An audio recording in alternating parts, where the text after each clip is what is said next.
जय भीम जय भारत। हमारे साथ में हैं यहाँ पर CS भंडारी। यहाँ पर चलते हैं, उनकी बात को मानते हैं।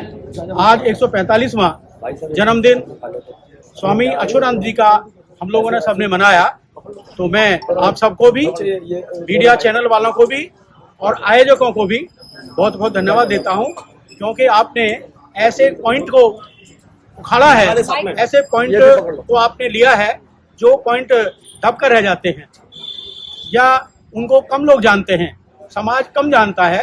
तो आपको बहुत बहुत धन्यवाद, आयोजकों को भी और मीडिया वालों को भी, कि जिन्होंने ऐसे पॉइंट को लिया है। और अब महान हमारे समाज सुधारक स्वामी अछूतानंद जी का जयंती है जो सब लोगों ने मनाई है। सर, जिस तरह से आप बुद्धिस्ट सोसाइटी ऑफ इंडिया से जुड़े हुए हैं, मेरा एक बड़ा कड़वा सवाल है और मैं ऐसे ही सवाल करता हूँ, चाहे कोई भी हो, चाहे वो धर्म का मामला हो, चाहे राजनीतिक हो, चाहे वो सोशल एक्टिविस्ट हो। बहुत सारे लोग मैंने देखे हैं आपकी बुद्धिस्ट सोसाइटी ऑफ इंडिया में, वहां तो जाटव तक के नाम को, टाइटल नाम को लोग यूज करते हैं। देखिए क्या किस तरह से बदलाव कर पाएंगे, किस तरह से बौद्ध में भारत, काशीराम जी का, सम्राट अशोक का सपना बना पाएंगे, ये आपके ऊपर एक सवाल है। देखिए, सवाल आपका उचित है और मैं ये कहूंगा भी कि बाबा साहब डॉक्टर BR अम्बेडकर जी ने जो हमको धर्म दिया, तो वो धर्म किसी जाति विशेष का नहीं है, उसमें जातिवाद नहीं है। सर, ये धर्म है, धम्म है। फिर देखिए, धम्म है, धम्म है, धम्म का कार्य श्रेष्ठता, महानता, सबको जोड़ने का जो काम होता है वो हमारा धम्म होता है। तो ये धम्म जो बाबा साहब डॉक्टर BR अम्बेडकर ने हमको दिया, रास्ता बताया, तो किसी जाति विशेष से नहीं है। जब हम, जैसे नदी होती है और नदी में सैकड़ों नाले मिलते हैं और मिल करके सैकड़ों नाले नदी में बह जाते हैं, तो वो अपनी पहचान खो देते हैं। चाहे कोई जाटव है, चाहे कोई चमार है, चाहे खटीक है, धुना है, झोली है, और चाहे ब्राह्मण है, चाहे क्षत्रिय है, अगर उसने बौद्ध धर्म को स्वीकार कर लिया तो सारी जाति समाप्त हो गई। कुछ लोग ऐसे हैं जो अभी अपनी जात का प्रयोग करते हैं, अपने विशेष रूप से, जैसे आपने जाटव शब्द का नाम लिया, ऐसे कुछ लोग हैं जाति सूचक का प्रयोग करते हैं। लेकिन हमारा सदैव उनको ये प्रयास रहता है कि अगर आपको जाटव ही रहना है तो बौद्ध धर्म से आपका कोई मतलब नहीं होगा। तो इसलिए आप अगर बौद्ध धर्म को स्वीकार करते हैं, बाबा साहब की मानते हैं, तो आप जाटव शब्द को हटा दीजिए। तो लोग हटाने का प्रयास करते हैं और ये काम बड़ी तीव्र गति से होता आ रहा है।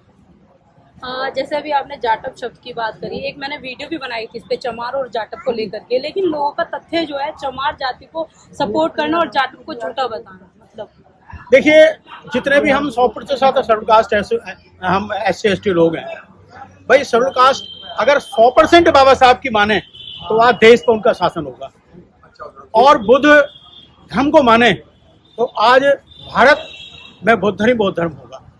तो यहाँ के जो हम सब लोग हैं वो अभी धीरे धीरे अपनी मानसिकता को बदल रहे हैं। नहीं, कहने का मतलब ये है कि चमार और जाटव जिसे कहते हैं कि अलग है, रविदास जो चमार थे तो वो चमार को, और जो जाटव है वो बाबा साहब को मानते, तो यानी कि दोनों में फर्क है क्या चमार? देखिए, ये फर्क कुछ भी नहीं है, ये सिर्फ अगर अलग है तो ये ब्राह्मणवाद है।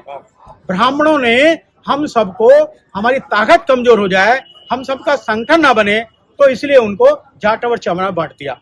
उदाहरण के लिए अगर हम 18वीं शताब्दी में देखेंगे, 19वीं शताब्दी के प्रारंभ में अगर हम देखें तो वाल्मीकि समाज को समाज नहीं था, उनको सफाई कर्मचारी या चूड़ा भंगी कुछ कहते थे, लेकिन इन लोगों ने उसको वाल्मीकि से सब जोड़ दिया। वाल्मीकि जबकि ब्राह्मण है और कट्टा ब्राह्मण है और मनुवादी है, लेकिन फिर भी जोड़ दिया। तो अब ये जो काम है हमारे डिवाइडेशन का, हमारे विभाजन का, ये ब्राह्मण वर्ग करता है। सर, आप एक सोशल एक्टिविस्ट भी हैं, क्योंकि अगर आप समाज में काम करें, एक सोशल एक्टिविस्ट भी हैं।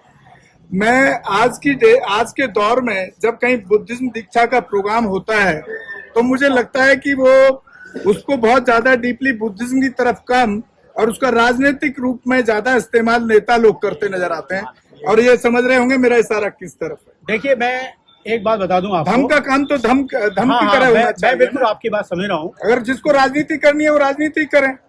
देखिए, मैं अधिकतर इस बात पे हम जोर देते हैं कि हमारी स्टेजों पे जो लोग आते हैं, हम पहले उनको इशारा करते हैं कि भाई ये राजनीति का फ्रंट नहीं है, ये सामाजिक और धार्मिक फ्रंट है, और कोशिश हम यही करते हैं हमारे फ्रंट पर राजनीति ना हो, और कोशिश भी करते हैं और उनसे कहते भी हैं।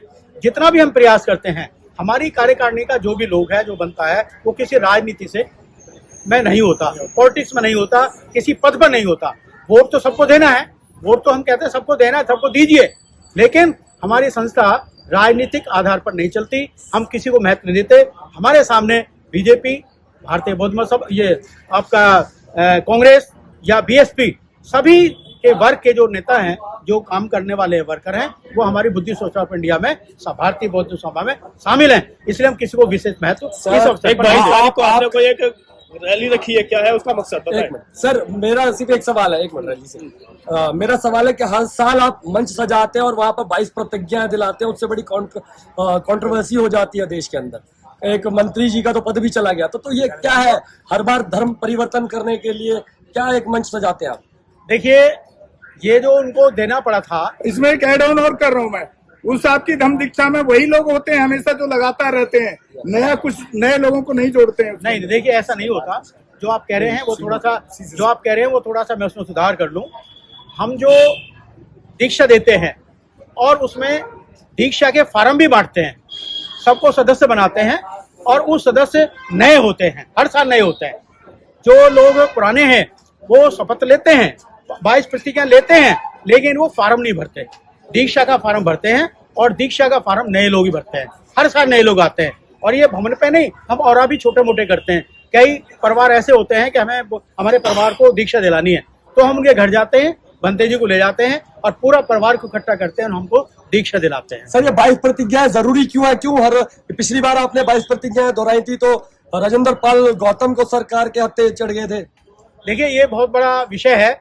मैं आपको बताऊं, शॉर्ट में बता देता हूं कि बाबा साहब ने जो पहला नारा दिया था वो है शिक्षित बनो, संचित रहो, संघर्ष करो। पहला नारा उन्होंने दिया, और दूसरा उसमें बाबा साहब ने देखा कि जो आदमी शिक्षित हो जाता है, जो आदमी पढ़ लिख जाता है, वो समाज की तरफ ध्यान नहीं देता। दूसरा उन्होंने कहा कि भाई अगर नेता हम चुनेंगे, रिजर्वेशन होगा हमारे विधानसभा लोकसभा परिषद में, तो शायद वो नेता हमारे जाति की धर्म की बात करेंगे, शोषित हो काम करेंगे। तो उन्होंने फिर भी ब्राह्मणवाद उन्होंने नहीं छोड़ा, और वो मानसिक गुलाम बन गए। तीसरा जो पॉइंट है जो आपने क्वेश्चन किया है, मैं उसका स्पष्टीकरण देता हूं। अंत में बाबा साहब ने ये छोड़ा कि जब तक हम ब्राह्मणवाद को नहीं छोड़ेंगे तब तक हम नहीं कर सकते, और इसीलिए ब्राह्मणवाद छोड़ना ही 22 प्रतिज्ञाएं हैं। 22 प्रतिज्ञा पहली हैं। अगर उन्होंने ब्राह्मणवाद को छोड़ दिया तो समझो हमारे सारे लोग बुद्धिस्ट हो जाएंगे। तो ये बाबा साहब का अंत में अंतिम संदेश था, जिसे हम कहते हैं कि बाबा साहब की अंतिम इच्छा बौद्ध धर्म में लेंगे दीक्षा। सर एक आखिरी सवाल है बौद्ध धर्म से रिलेटेड। या आपने कहा जो लोग बौद्ध धर्म की दीक्षा लेते हैं उन्हें सर्टिफिकेट प्रोवाइड करते हैं, लेकिन वो तब भी दलित रहते हैं। बौद्ध की सरकार की नजरों में बौद्ध से गिनती नहीं होती उनकी, ऐसा क्यों? देखिए, ये हमारा सोचने का विचार है। हर साल बौद्धों की संख्या बढ़ती जा रही है। चलिए, और अब की अगर जनगणना होती है, तो आपको पता लग जाएगा कि हमारा ग्राफ कहाँ पहुंच गया। सर बौद्धों की संख्या बढ़ रही है आपने कहा, हाँ। लेकिन जितने लाभ है वो एससी सर्टिफिकेट लगाकर ही ले रहे होते हैं। नहीं, वो सर्टिफिकेट नहीं लगाते, और आपके सर्टिफिकेट को कोई मान्यता भी नहीं है शायद सरकार। नहीं, ये गलत बात है। बिल्कुल आप गलत कह रहे हैं, ऐसा कुछ भी नहीं है। हमारे सर्टिफिकेट को आप ले जाइए, हमारे सर्टिफिकेट को ले जाइए, कमीशन में ले जाइए। इससे 2 फायदे होते हैं। अगर आप उससे अपना लाभ लेना चाहते हैं तो एससी का बेनिफिट भी आपको मिलेगा। अगर नहीं एससी का बेनिफिट लेना चाहते तो आपको माइनॉरिटी में जाइए और माइनॉरिटी में सर्टिफिकेट बनवाइए, और माइनॉरिटी में आप काउंट होंगे, उसको सुविधा मिलेगी। इसी में मेरा सवाल है। एक मिनट एक सामाजिक राजनीतिक मुद्दे, क्योंकि अब आप रिटायर हो चुके हैं तो राजनीति भी बोल सकते हैं, जहां तक मेरी नॉलेज बिल्कुल बोलूंगा, क्लियर। पहला ऐसा इलेक्शन मैं देख रहा हूँ, चुनाव, जहां पर जो बहुजन समाज की जो भूमिका है, बड़ी उसकी आवाज कहीं दिखती नहीं है, उसकी जरूरत किसी पार्टी को महसूस होते नजर नहीं आ रही है। इसके पीछे क्या कारण है? और जो हमारे बहुजन समाज की सबसे बड़ी राजनीतिक पार्टी थी, उसका हश्र भी आप देख रहे हैं, या जो नए युवा एक आए हैं, इनका हश्र भी आप देख रहे हैं। इसके पीछे कोई खास वजह बताइए, और क्या उसमें इम्प्लीमेंटेशन होना चाहिए कि जो पहले ही हमारी ताकत बनी थी कांशीराम साहब के जमाने में, वो उसको दोबारा वापस लाया जाए। मैंने इसी में दोनों सवाल आपसे। देखिए, मैं 2 क्वेश्चन आपके बात के जवाब दूंगा 2 सेंटेंसों में। पहला तो जवाब आपका ये है कि अगर हमें सबसे बड़े दुश्मन को मारना है जो हमारा विनाश कर रहा है, तो छोटे दुश्मन को हमें सहयोग करना पड़ेगा। क्योंकि जब छोटे दुश्मन को हम सहयोग करेंगे तो बड़ा दुश्मन हमारा तभी उसका सर्वनाश हो सकता है। हम एक तरफ तो गाली देते हैं और एक तरफ हम उसको फिर अगेंस्ट में जाकर उसको सपोर्ट करते हैं। तो ये हमारा विरोधाभास है। रही अपनी जो कांशीराम जी की आपने बात कही, कांशीराम जी ने भारत के अल्पसंख्यकों को जोड़ा, कांशीराम जी ने भारत के ओबीसी को जोड़ा और कांशीराम जी ने दलितों को जोड़ा, जिसकी वजह से वो पार्टी बहुत अधिक ऊंची पहुंच गई और मुख्यमंत्री जी मायावती कई बार बन गए।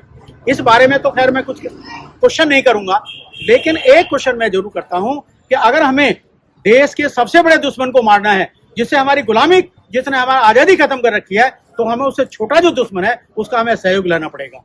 अगर उसका सहयोग नहीं लोगे तो हमारा बड़ा दुश्मन हावी होगा और फिर हम वही सदी में पहुंच जाएंगे जहां से हम लोग उठ के आए। सर, आपके जवाब से मैं सहमत नहीं हूँ। मुझे जो लगता है, मुझे लगभग 45 साल हो गए ऐसे आंदोलन से जुड़े हुए। सबसे बड़ा जो कमी मुझे नजर आती है आज की डेट में, ना ही तो आपका समाज कोई साइकिल यात्रा करने के लिए तैयार है, ना ही आपका समाज कैडर को भूल गया, ना कैडर चलाने को तैयार है, ना कोई बहुत अच्छे लेवल पे घर घर जाकर के लोगों को। कांशीराम साहब तो एक बड़ी छोटी छोटी मीटिंग घर घर में जाकर भी लेने के लिए तैयार रहते थे। आज की डेट में तो अगर आपका कोई एक प्रदेश अध्यक्ष बन जाए तो वो कहता है कितने लोग आएंगे। तो ये नहीं लगता आपको कि इस तरह के बहुत देखिए, मैंने ये आपको ये बताया पहले भी कि हम राजनीति की बात नहीं कर रहे।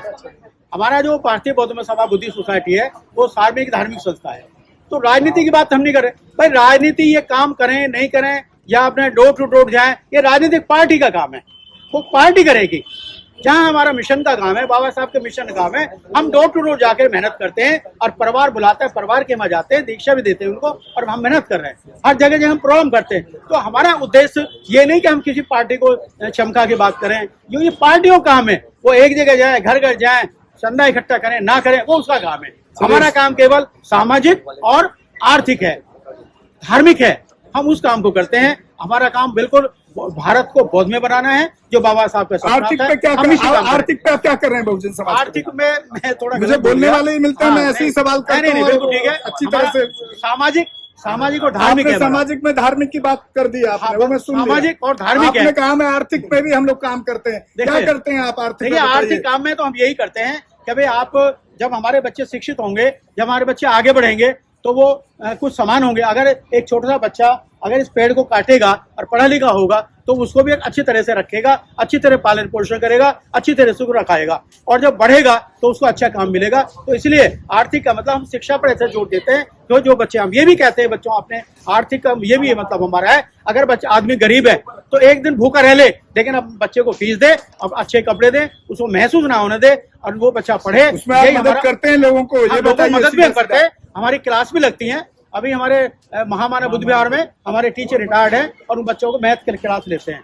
कई स्कूलों में वैसा करते हैं बुद्ध विहारों में कि वो मैथ की क्लास लेते हैं और उनको पढ़ाते हैं बच्चों को। इसी वीडियो में मैं बता रहा हूँ, दिल्ली के अंदर फिल्म प्रोडक्शन हाउस पूरे दिल्ली के अंदर बहुजन समाज का अकेले बहुजन दस्तक का है, जहां पर मैं अपने बहुजन समाज के बच्चों को कैमरामैन से लेकर के direction, acting, anchoring, reporting, editing, जितने भी उससे रिलेटेड कोर्स हैं फ्री ऑफ सिखाता हूँ। इसको कहते हैं आर्थिक क्रांति के लिए काम करना। देखिए, इसलिए मैंने आपसे थोड़ा नहीं, आपने सवाल किया क्वेश्चन, कि आप कर क्या रहे हैं। नहीं, आपने तो सब है। आपने देखिए बहुत अच्छा क्वेश्चन किया है और उस क्वेश्चन का भी कई अर्थ हो सकते हैं। हमारा अर्थ जो हमने आपको बताया, क्लियर किया है, वो हम किसी को नौकरी तो दे नहीं सकते, लेकिन नौकरी के लिए हम उसको मोटिवेट कर सकते हैं, उसको तैयार कर सकते हैं। यही हमारा आर्थिक एजेंडा। ओके सर, बहुत बहुत शुक्रिया, धन्यवाद आपका बहुजन दस्तक पर आपकी बात रखने के लिए शुक्रिया। हमारे चैनल बहुजन दस्तक को लाइक, शेयर, सब्सक्राइब देखना मत भूलिएगा। जय भीम, जय भारत, जय संविधान, नमो बुद्धाय। धन्यवाद। चैनल आर्थिक समस्या से गुजर रहा है।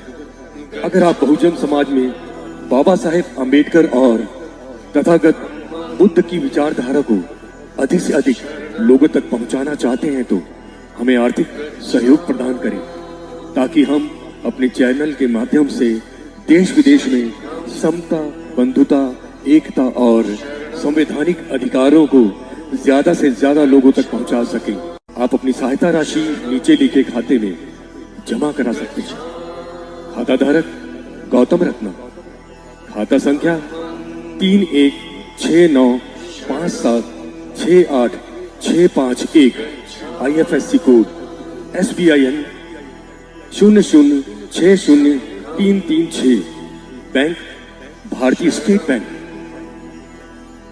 आप हमारे बैंक खाते का विवरण स्क्रीन पर भी देख सकते हैं। जय भीम जय भीम।